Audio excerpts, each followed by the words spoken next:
This is Colonel Tracy Roberts, your pastor of prosperity, with words of wisdom and nuggets of knowledge.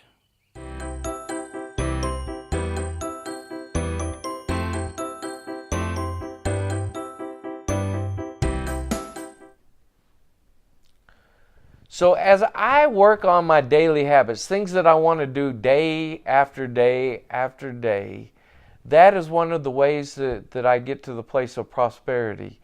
And one of those daily habits is reading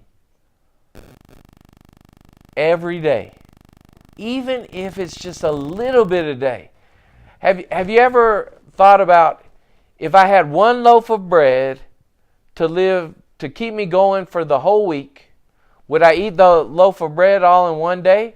Or would I take that loaf of bread and ration it out over 7 days? I'm going to suggest eating a little bit is better than eating no bit.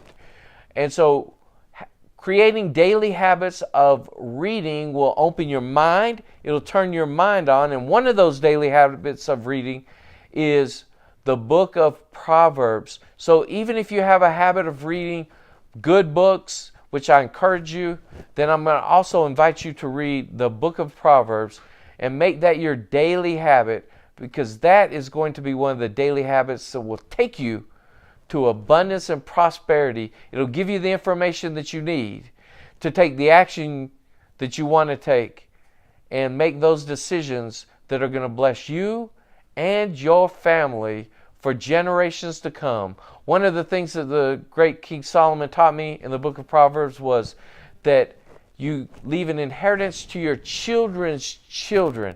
And when I found that, it was so cool, because I started studying one of my daily habits of reading. I started studying some of the wealthy families in the world's history. And what I found is they never leave their wealth to their children. Because when you leave your wealth to your children, then they'll spend it all. So what they took care of their children, they gave them an inheritance, but they always left it to the next generation.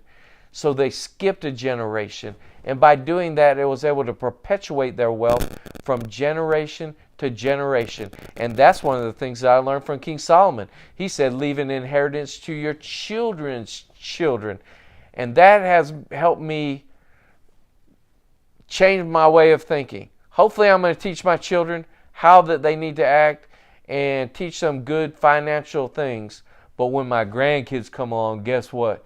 If I'm leaving my wealth to them, I'm not going to count on my children teaching them. I'm going to be the one. Me and my wife, Lviv, we'll be the one that are teaching them proper finances, how money works, why it works. And when we know that, then we're able to go to places that the poor-minded individuals can never go. Because here's one of the things, and we're going to be talking about money later, but I'm going to give you this little tip right now on money. A poor man that has a $20 bill will say, let's go to McDonald's or let's go get a hamburger, and he'll spend it. A wealthy-minded individual might take that same $20 and go buy him a case of ramen noodles that could feed his family for a week, and then he could sell some of those ramen noodles and make enough to buy himself another case. And so it's all in our mentality. We can have a mentality, and when you have the mentality of the rich and the wealthy and the people that make a difference in the world, then you start acting and thinking different. And one of those things is to daily read from the best books that are out there. Become acquainted with the best books. And I believe that that's going to make your world a better place.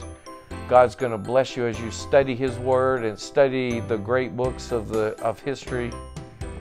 So once again, God bless you as you bless others, and remember to live in purpose and on purpose always.